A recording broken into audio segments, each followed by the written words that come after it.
दोस्तों नमस्कार, आप सभी का स्वागत है हमारे YouTube चैनल के आज की 10 खबरें चौंकाने वाली। दोस्तों और बहुत मेहनत लगती है वीडियो बनाने में। वीडियो को अंत तक जरूर देखें और हमारे चैनल को सब्सक्राइब करें। चीन ने सीमा पर इकट्ठा किया गोला बारूद, हमारी सेना भी तैयार, लद्दाख गतिरोध पर संसद में बोले राजनाथ सिंह। लद्दाख की वास्तविक नियंत्रण रेखा LAC पर अप्रैल महीने से जारी भारत चीन के बीच गतिरोध पर केंद्रीय रक्षा मंत्री राजनाथ सिंह ने मंगलवार को लोकसभा में जवाब दिया। राजनाथ सिंह ने कहा कि हमारे जवानों के हौसले पूरी तरह से बुलंद हैं और हम किसी भी हालात से निपटने के लिए तैयार हैं। रक्षा मंत्री ने बताया कि चीन ने सीमा पर गोला बारूद इकट्ठा कर लिया है, लेकिन हमारी सेना भी तैयार है। हमारे जवान देशवासियों को सुरक्षित रख रहे हैं। रक्षा मंत्री राजनाथ सिंह ने कहा कि किसी को भी हमारे सीमा की सुरक्षा के प्रति हमारे दृढ़ निश्चय के बारे में संदेह नहीं होना चाहिए।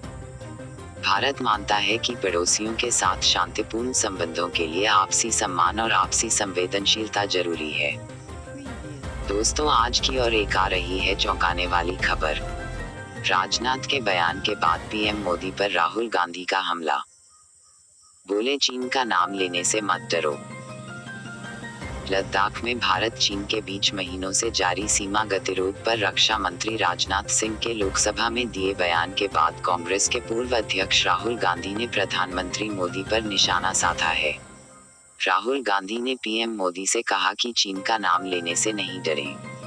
इसके अलावा आरोप लगाया कि PM ने देश को चीन के मुद्दे पर गुमराह किया। राजनाथ सिंह के लोकसभा में दिए बयान के बाद राहुल गांधी ने ट्वीट किया। रक्षा मंत्री के बयान से साफ है कि मोदी जी ने देश को चीनी अतिक्रमण पर गुमराह किया। हमारा देश हमेशा से भारतीय सेना के साथ खड़ा था, है और रहेगा। राहुल ने आगे पूछा, लेकिन मोदी जी, आप कब चीन के खिलाफ खड़े होंगे? चीन से हमारे देश की जमीन कब वापस लेंगे? चीन का नाम लेने से डरो मत। एक और बड़ी खबर आ रही है आपके सामने। 21 सितंबर से 40 और स्पेशल ट्रेनें उतरेंगी पटरी पर। रिजर्वेशन के लिए मिलेगा 10 दिन का समय। देश में 21 सितंबर से 40 और विशेष ट्रेनें पटरी पर उतरेंगी। इसके लिए रिजर्वेशन को 10 दिन का समय दिया जाएगा। इसमें कई ट्रेनें हरियाणा और पंजाब में भी दौड़ेंगी। अंबाला, दीपक बहल, रेल मंत्रालय यात्रियों की सुविधाओं के लिए अब धीरे धीरे ट्रेनों को पटरी पर उतार रहा है। 21 सितंबर से 40 और नई स्पेशल ट्रेनें पटरी पर उतारने का फैसला लिया गया है। इन ट्रेनों का ठहराव कहां होगा और किस स्टेशन से रवाना होगी, इसकी सूचना रेल मंत्रालय ने 15 सितंबर को जारी कर दी है। एक और बड़ी खबर निकल कर आ रही है, बने रहें हमारे साथ।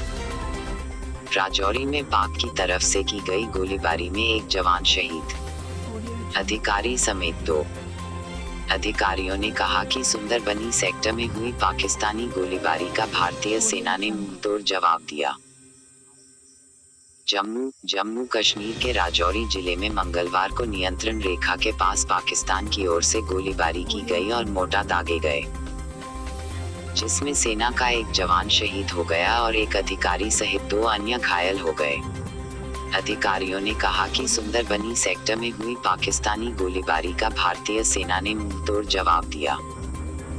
प्रारंभिक जानकारी के आधार पर एक रक्षा प्रवक्ता ने कहा, पाकिस्तान ने बिना उकसावे के संघर्ष विराम का उल्लंघन करते हुए छोटे हथियारों से गोलीबारी की और मोर्टा दागे। कुछ के घायल होने की सूचना है हमारी तरफ से। हालांकि आधिकारिक सूत्रों ने बताया कि सेना के एक अधिकारी समेत 3 सैन्यकर्मी घायल हुए, जिनमें से एक जवान की बाद में मौत हो गई। उन्होंने बताया कि अधिकारी और अन्य घायल जवान का।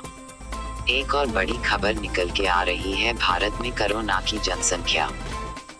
भारत में कोरोना के कुल केस 50 लाख के पार।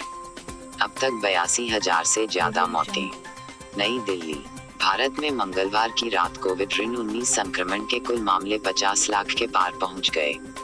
40 लाख की संख्या पार करने के महज 11 दिन बाद भारत में संक्रमितों की कुल संख्या 50 लाख के पार पहुंच गई है। राज्यों और केंद्र शासित प्रदेशों के आंकड़ों के मुताबिक देश में अब तक 39,26,096 मरीज स्वस्थ हो चुके हैं। वहीं सरकार का कहना है कि दुनिया में भारत रिकवरी के मामले में सबसे आगे है। खबर लिखे जाने तक भारत में कोरोना के कुल केस 50,05,963 हो गए हैं। वहीं इस जानलेवा वायरस से भारत में अब तक 82,000 से ज्यादा लोगों ने अपनी जान गंवाई है। मुख्य खबर और बड़ी खबर आज की, बने रहे हमारे साथ। यूपी राज्य निर्वाचन आयोग ने किया कंफर्म, इस साल नहीं होंगे पंचायत चुनाव। उत्तर प्रदेश में होने वाले पंचायत चुनाव की तैयारी शुरू हो गई है। राज्य निर्वाचन आयोग ने इस बाबत मंगलवार को विस्तृत कार्यक्रम जारी किया। राज्य निर्वाचन आयुक्त मनोज कुमार की ओर से जारी इस कार्यक्रम के अनुसार आगामी 1 अक्टूबर से बूथ लेवल ऑफिसर BLO घर घर जाकर वोटर लिस्ट की जांच करेंगे। 29 दिसंबर को वोटर लिस्ट का प्रकाशन होगा। ऐसे में अब कंफर्म हो गया है कि इस साल पंचायत चुनाव नहीं होंगे। वोटर लिस्ट पुनरीक्षण का यह अभियान करीब 3.5 महीने चलेगा। अभियान के तहत पिछले पंचायत चुनाव यानी वर्ष 2015 के बाद से 1 जनवरी 2021 तक 18 वर्ष की उम्र पूरी करने वाले ग्रामीण युवाओं को पंचायत चुनाव की वोटर लिस्ट में नए वोटर के रूप में दर्ज किया जाएगा। इसी के साथ इस अवधि में मृत, अन्यत्र स्थानांतरित या डुप्लीकेट वोटरों के नाम हटाए भी जाएंगे। अपर निर्वाचन आयुक्त वेद प्रकाश वर्मा ने कहा कि आज की लास्ट खबर और बड़ी खबर IPL 2020 का। विराट कोहली को लेकर केसरिक विलियम्स का बड़ा बयान। विराट कोहली हर खिलाड़ी की हरकत याद रखकर वापस जवाब देते हैं। विराट कोहली इस समय IPL की तैयारी कर रहे हैं और UAE में हैं। विराट कोहली का सामना जब भी वेस्टइंडीज के गेंदबाज केसरिक विलियम्स से होगा तो देखने लायक होगा। केसरिक ने एक बार विराट कोहली को आउट कर नोटबुक से पन्ना फाड़ने जैसा इशारा करते हुए जश्न मनाया था। हालांकि कुछ समय बाद घरेलू सीरीज में विराट कोहली ने उनकी गेंद पर छक्का जड़कर वैसा ही जश्न बल्लेबाजी के दौरान मनाया था। केसरिक विलियम्स ने कहा है कि मेरे सामने आते ही विराट कोहली सोचेंगे कि इस गेंदबाज की पिटाई करनी है। हालांकि IPL में विलियम्स इंसोल रहे थे।